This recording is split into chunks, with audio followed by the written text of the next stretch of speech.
Mas! Halo Warriors, mari ikuti Warrior Worship Night di Kota Medan bersama Pastor Stephen Erastus dan Stephanie Erastus pada hari Sabtu 27 Mei 2023 pukul 18.30 yang bertempat di GSK Rebut Medan, Jalan Bajak 2 nomor 15. See you there and let's worship God together. God bless.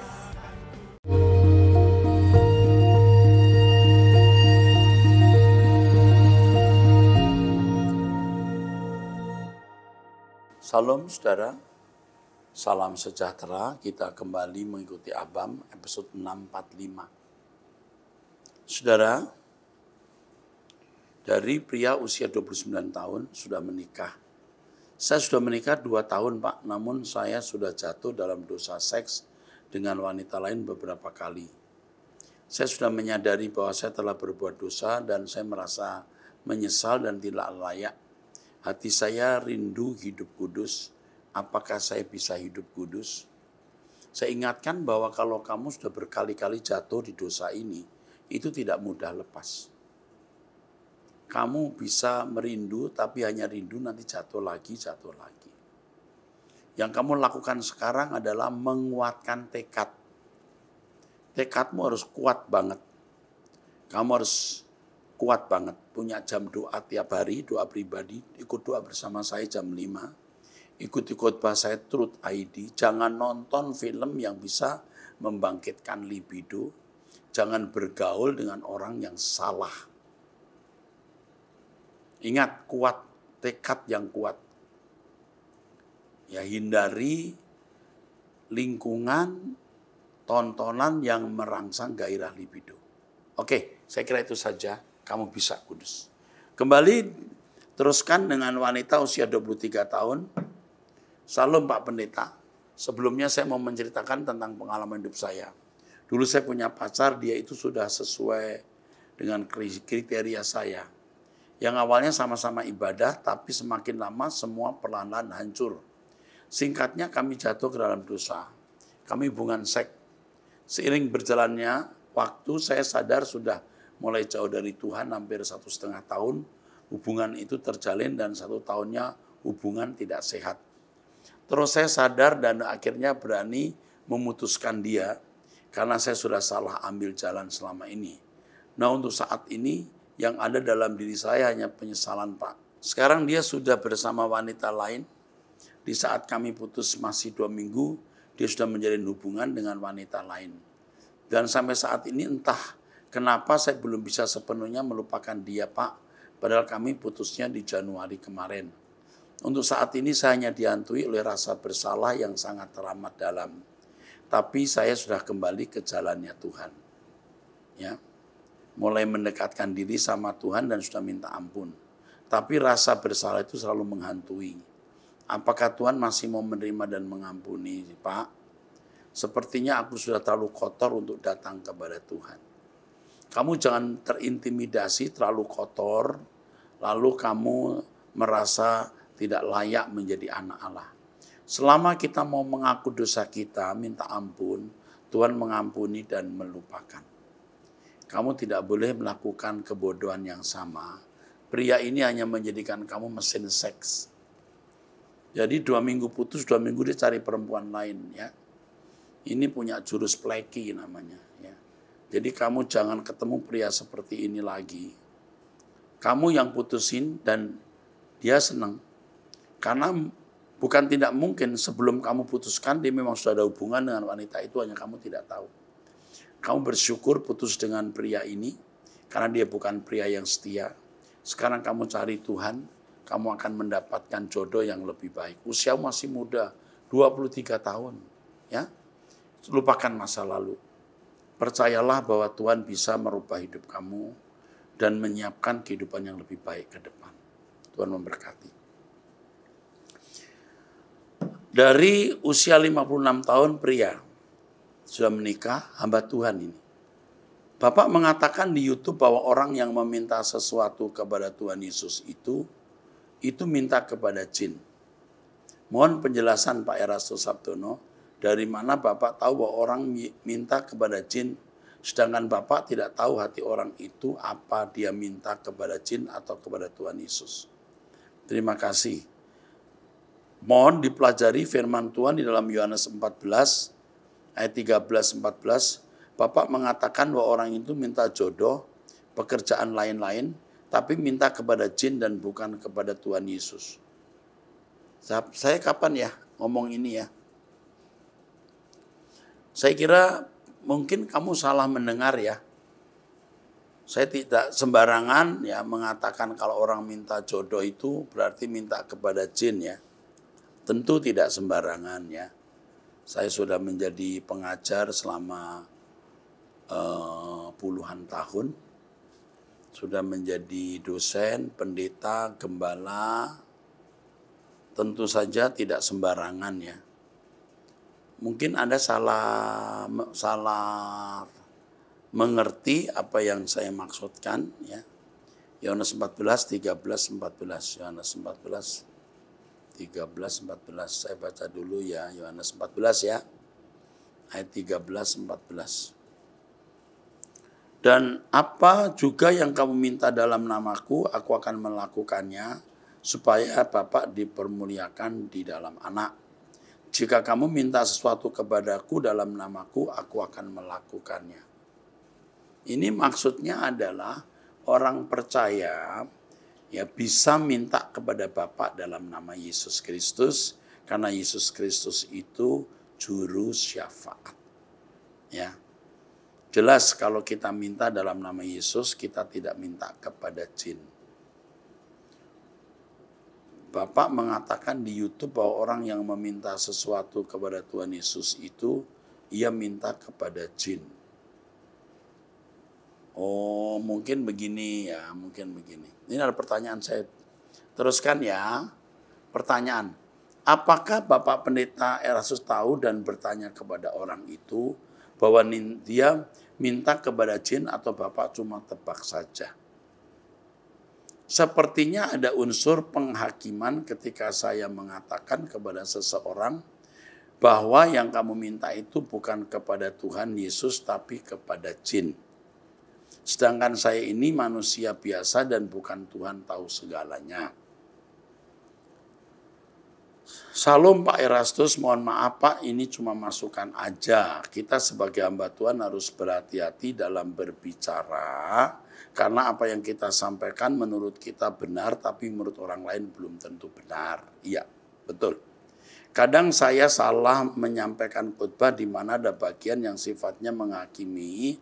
Saya segera minta ampun kepada Tuhan dan kepada jemaat. Sekali lagi mohon maaf jika Bapak tersinggung. Oh, saya tidak tersinggung. Cuman saya tidak tahu maksud Anda itu apa. Ini dari pria usia 56 tahun ya. Saya tidak pernah mengatakan orang yang minta sesuatu kepada Tuhan itu minta kepada jin. Ya. Mungkin pernah ada satu yang viral ya. Ketika saya menjelaskan orang mempercayai sosok Yesus. Yesus yang bisa diatur. Pokoknya minta apa aja dikabulkan. Mau minta ini, minta itu. Sedangkan Tuhan kita bukan itu modelnya. Bukan seperti jin dalam cerita 1001 malam. Digosok-gosok, lalu keluar jinnya diminta. Tuhan kita bukan model jin begitu. Itu saya khotbahkan betul. Lalu jin itu diberi nama Yesus. Padahal Yesus tidak begitu modelnya. Yesus itu Tuhan, Raja, Allah. Yang memberi apa yang terbaik menurut Tuhan. Bukan terbaik menurut kita. Iblis, jin bisa memberi apa yang kita minta. Tetapi Tuhan memberi apa yang terbaik. Ya, itu mungkin harus dipahami ya. Tetapi di luar memang dipelintir. Misalnya ya, di luar sana orang berkata, Pendeta Erastus sendiri mengatakan Yesus itu jin. Wah, ini salah maksudnya ya, tapi tidak apa-apa. Nanti dipelajari lagi.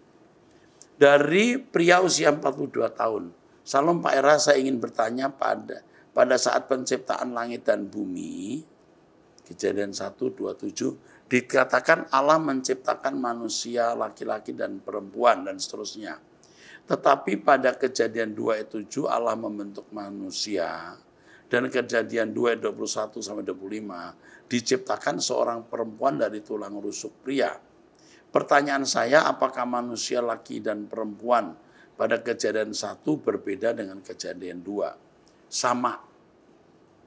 Jadi di Kejadian pasal 2 itu bicara mengenai proses penciptaan pria dan wanita. Itu proses detailnya. Sedangkan di Kejadian 1 itu rangkuman kesimpulan singkatnya, lengkapnya. Sedangkan dalam Kejadian 2 detailnya sama. Oke, dari seseorang usia 39 tahun. Ini namanya tidak jelas pria atau wanita. Salam Pak Pendeta, salam kenal Pak. Saya mau nanya ke Bapak tentang hubungan saya. Saya sudah berkeluarga 19 tahun, tapi kami belum diberkati di gereja Pak. Jadi sampai sekarang kami belum dikaruniai anak. Jadi wanita nih yang tanya. Dan suami rajin ke gereja. Mohon Pak kasih tahu petunjuk apakah kami harus melakukan pemberkatan lagi Pak. Kami belum diberkati di gereja. Kalau belum ya harus diberkati. Kalau tidak diberkati bagaimana perkawinanmu sah secara negara? Sebab perkawinan sah kalau disahkan gereja. Dan kalau perkawinanmu tidak sah, bagaimana anakmu nanti memiliki surat tanda lahir? Mestinya kamu diberkati di gereja. Ya, itu. Dari ibu rumah tangga usia 31 tahun. Salam Pak Erastus, saya seorang ibu rumah tangga yang sering putus asa. Awal 2022 tiba-tiba di pikiran saya sering muncul hal yang kotor, bahkan pikiran menghina Tuhan. Awalnya saya kira itu bisikan setan, tapi lama-kelamaan makin saya tidak bisa kendalikan, ternyata itu dari pikiran saya, dari otak saya. 6 bulan kemudian saya memberanikan diri untuk berobat ke psikiater di rumah sakit. Lalu ternyata didiagnosa obsesi compulsive disorder, ya OCD. Saya sering merasa ingin bunuh diri karena pikiran-pikiran membuat saya merasa sangat berdosa. Pikiran itu tentang menghina Tuhan. Sementara saya tidak bisa mengontrol pikiran yang ada di otak saya karena penyakit itu. Yang ingin saya tanyakan Pak, apakah saya harus doa pelepasan? Apakah penyakit saya ini karena gangguan roh jahat? Dulu saya juga pernah dilihat beberapa hamba Tuhan, kalau saya dihinggapi roh jahat, tapi sudah didoakan. Setiap hari ada pikiran bunuh diri atau membunuh anak saya atau membunuh suami saya. Tapi itu bukan dari hati saya Pak, cuma di otak saya. Kata dokter saya mengalami OCD predominan. Di mana pasien mengalami pikiran yang berulang-ulang dan tidak bisa dikendalikan. Tapi kenapa pikiran yang tidak bisa saya kendalikan ini adalah pikiran buruk tentang Tuhan. Hal ini membuat saya begitu putus asa dan saya merasa saya manusia yang paling berdosa karena menghujat Tuhan. Yang pertama, kalau kamu masih muda usia 31 tahun, kamu punya anak dan punya suami ya. Yang pertama, pengobatan kepada psikiater harus tetap dijalankan. Karena ini Anda sakit secara kejiwaan. Lalu bisa diberi obat untuk lebih tenang. Saya sarankan Anda bisa pergi ke seorang mentor rohani supaya mendapat pendampingan. Jika Anda membutuhkan, nanti bisa dihubungi staf kami untuk dibina. Nah, kalau itu kuasa kegelapan, nanti kami bisa doakan. Jika Anda ada di lingkungan di Jakarta. Atau cari hamba Tuhan untuk mengadakan doa pelepasan jika itu ada kuasa gelap. Nah, menghadapi penghujatan-penghujatan di dalam pikiran atau gambaran yang tidak pantas tentang Allah, caranya adalah menyembah. Tidak minta apa-apa, hanya menyembah. Haleluya. Terpujilah Engkau Tuhan. Menyembah itu menyembuhkan luka kita. Itu akan bisa menyembuhkan, ya. Saya kira itu jawaban saya, kiranya memberkati. Berikutnya dari pria usia 24 tahun. Shalom Amang Pendeta, saya mau bertanya mengenai peristiwa manusia jatuh ke dalam dosa, Pak. Kan kita tahu bahwa sebelum Adam dan Hawa jatuh ke dalam dosa, mereka tidak bisa melihat.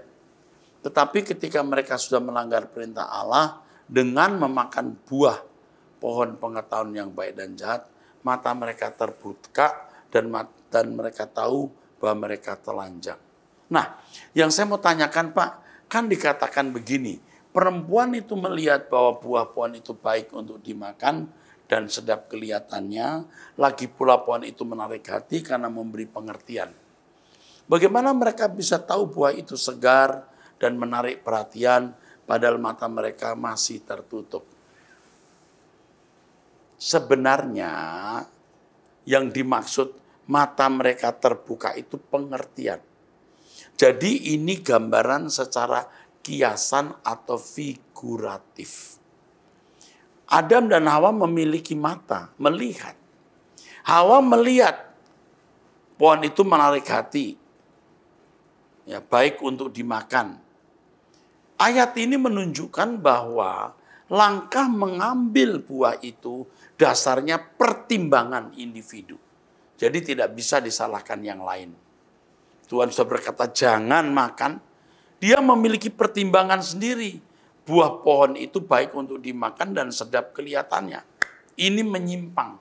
Mestinya kalau Adam dan Hawa, khususnya Hawa ini ya, sudah berprinsip tidak boleh dimakan.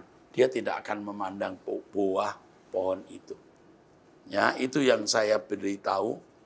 Jadi setelah mereka makan buah itu lalu sadar mereka itu telanjang. Artinya pengertian mereka baru terbuka. Ya, sama seperti anak kecil mandi bareng tidak malu. Begitu umur 8 tahun mandi bareng nggak pakai baju, malu. Mata pengertiannya sudah terbuka waktu umur 8-9 tahun itu. Itu maksudnya. Ya, oke, cukup. Dari wanita usia 30 tahun sudah menikah. Salam Pak Erastus, pada saat ini saya sulit sekali hamil karena saya didiagnosis ada kista di rahim saya. Tidak hanya 1 tapi 3 kista. Tapi saya terus berdoa pada Tuhan supaya bisa mendapatkan keturunan. Singkat cerita saya hamil. Namun tidak ada janin karena kantong kehamilan. 2 minggu saya harus kontrol sampai puji Tuhan ada janin di kantong kehamilan saya. Namun berkembang atau tidak dapat menjanji. Dokter tidak bisa menjanjikan. Setiap hari saya berdoa, puji Tuhan janin saya berkembang dengan baik. Walau kadang saya harus merasakan sakit yang luar biasa. Saat janin mulai membesar dan puji Tuhan saya dapat bersalin dengan lancar. Namun yang menjadi pergumulan saya saat ini, di usia anak saya yang ke 2,5 tahun, anak saya speech delay, terlambat ngomong. Karena anak saya terlalu aktif. Semua dokter mengatakan anak saya normal, tidak ada didiagnosis autisme atau ADHD ya. Dan saat ini anak saya sedang menjalani terapi di satu rumah sakit untuk dapat berbicara, yang membuat saya seringkali terluka pernyataan dari orang-orang yang selalu menghina anak saya. Betapa terlukanya saya, Pak, sebagai seorang ibu. Di sini saya mohon bantuan dan dukungan untuk anak saya. Supaya anak saya dapat bicara, berkomunikasi dengan baik. Karena sampai saat ini pun saya juga masih bertanya-tanya, semua baik-baik saja asal pemeriksaan. Semua baik-baik saja hasil pemeriksaan. Namun kepada anak saya masih belum mengeluarkan kata-kata dan berbicara. Yang pertama, ibu tidak perlu persoalkan pandangan orang terhadap anak ibu. Yang penting ibu mengasihi anak ini dan ibu terus membawanya kepada terapi untuk bisa bicara. Kalau ibu takut akan Allah dan mengasihi Tuhan, ibu tidak akan dipermalukan. Itu saja. lawan persoalan hidup dengan kekudusan. Kiranya Tuhan menolong anak ibu ini dalam nama Yesus Kristus. Bapa Surgawi tolonglah. Amin. Dari pria usia 32 tahun. Salam Pak Era, saya mohon bantuan doanya. Semenjak COVID, ekonomi saya benar-benar drop. Terkadang membuat saya putus asa. Saya mohon bantuan doanya Pak, supaya ekonomi kami pulih dan saya bisa dapat pekerjaan lagi. Tidak mungkin Tuhan memojokkan seseorang di satu keadaan yang dia tidak bisa atasi. Tidak ada pencobaan melebihi kekuatan kita. Hadapi dengan kekudusan, kesucian, Tuhan pasti buka jalan. Oke, dari wanita usia 47 tahun, menikah 3 anak. Salam Pak, Bapak yang saya kasih, saya punya 3 orang anak, yang pertama laki-laki, dan sudah bekerja sebagai PNS. Pacar anak saya seorang wanita Chinese dan bukan Kristen. Padahal syarat utama bagi saya adalah seiman. Tapi katanya dia mau menjadi Kristen. Lalu saya bilang, kalaupun kamu jadi Kristen, jangan karena cinta anak saya, tapi karena cinta Yesus. Awalnya saya tidak suka Pak, tapi akhirnya saya menyayangi anak ini karena saya melihat dia baik dan melihat keseriusannya mengikut Tuhan. Akhirnya saya mengarahkan dia untuk mendengar khotbah-khotbah Bapak di Truth ID. Saya hanya ingin wanita yang bisa membawa anak saya semakin dekat pada Tuhan. Tapi bila dia bukan dari Kristen, apakah mungkin bisa? Atau mereka putus saja? Kalau dia mau menjadi Kristen dan Anda melihat karakternya baik, ya bagus. Walaupun dia Kristen, kalau karakternya buruk juga celaka, Bu. Apalagi mau menjadi Kristen biar dia nanti bertumbuh. Saya teruskan. Saya takut dia kembali ke agamanya bila sudah menikah dengan anak saya. Oh ya Pak, saya selalu mendengar khotbah Pak Eras yang mengatakan banyak diam.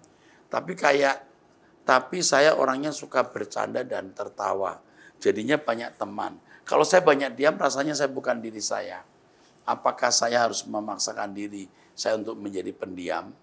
Maksud saya diam itu ketika kita menghadapi persoalan, orang menekan kita, orang mengajak debat dan ribut. Itu maksud saya. Diam bukan hanya mulut, sikap juga. Jadi tidak salah jadi orang yang humoris, tapi lakukan semua itu dalam kesucian. Artinya tidak melukai orang. Satu lagi Pak, kenapa ya kalau saya berdoa, selain wajah Kristus, wajah Pak Eras selalu terlintas dalam doa saya. Apa karena saya sering mendengar dan melihat Bapak dalam khotbah-khotbah Bapak? Apakah ini salah Pak? Ya bisa salah, bisa tidak. Kalau terlintas ya bisa saja, tapi jangan mengkultuskan ya. Kalau salah apa yang harus saya lakukan? Tidak salah, asal jangan mengkultuskan. Pak Eras, saya banyak diubahkan oleh Pak Eras. Semoga Bapak selalu dekat Tuhan. Oke. Mengenai wanita pacar anakmu, menurut saya bisa diteruskan. Ya. Dalam teropongan saya, anak ini bisa menjadi Kristen yang baik. Bahkan bisa lebih baik dari anakmu. Ya, oke. Dari seorang pria usia 50 tahun, 51, sudah menikah 2 anak dari Kaltim. Salam Pak Eras, Bapak rohaniku. Saya sudah 6 bulan mengikuti pengajaran Pak Eras. Dan saya setia mengikuti semua acara di Truth ID. Kalau tidak sempat ikuti siaran tunda. Sudah 3 tahun kami tidak bisa membayar cicilan KPR rumah secara penuh. Kami hanya mampu membayar setengahnya. Cicilan sekitar 30 juta per bulan. Loh, KPR 30 juta per bulan. Karena gaji tidak cukup, gaji saya hanya 23 juta. Dan bisnis istri yang dulu mendapat untung besar 20-30 juta, sekarang tidak lagi sejak pandemi. Jadi harus mengandalkan pendapatan saya. Kami sudah berbicara kepada pihak bank dan menyatakan kami sudah tidak mampu membayar cicilan sesuai perjanjian dan kami hanya mampu membayar setengahnya. Pihak bank sudah memberi surat peringatan kedua. Kami juga sudah berusaha memasarkan rumah kami tapi belum ada yang beli. Rencana kami kalau sudah terjual akan membeli rumah yang lebih kecil dan sisa uang akan dipakai untuk usaha. Ya, oke. bank masih bisa diajak diskusi. Bank pasti juga tidak gampang menyita barang, karena menyita barang juga kesulitan menjualnya jika tidak liquid, tidak cair. Temui bank lagi, di reschedule. Jadi yang tadinya 6 tahun dibuat 9 tahun, sehingga cicilan tidak menjadi besar. Lakukan ini, ya. Lalu kalau ada orang beli, jual. Percayalah Tuhan pasti buka jalan. Pasti. Tidak mungkin kamu dipermalukan. Dari wanita usia 49 tahun, sudah cerai 2 anak. Salam Pak Era, saya mau bertanya apa arti dari Lukas 6 ayat 38b. Sebab ukuran yang kamu pakai untuk mengukur akan diukurkan kepadamu. Terima kasih Pak Eras. Biar Tuhan selalu memberi hikmat dan marifat untuk Bapak agar terus menjadi berkat bagi setiap kami yang mendengarnya. Ukuran yang kamu pakai untuk mengukur akan diukurkan kepadamu. Seseorang akan dituntut Tuhan sesuai dengan kebenaran yang dia pahami. Seseorang akan dituntut Tuhan untuk melakukan kebenaran yang dia pahami. Ya, jadi orang tidak akan dituntut Tuhan melakukan yang dia tidak tahu. Tapi kalau orang tahu, Tuhan menuntut agar dia melakukannya. Top, itu jawaban. Dari wanita usia 19 tahun, single.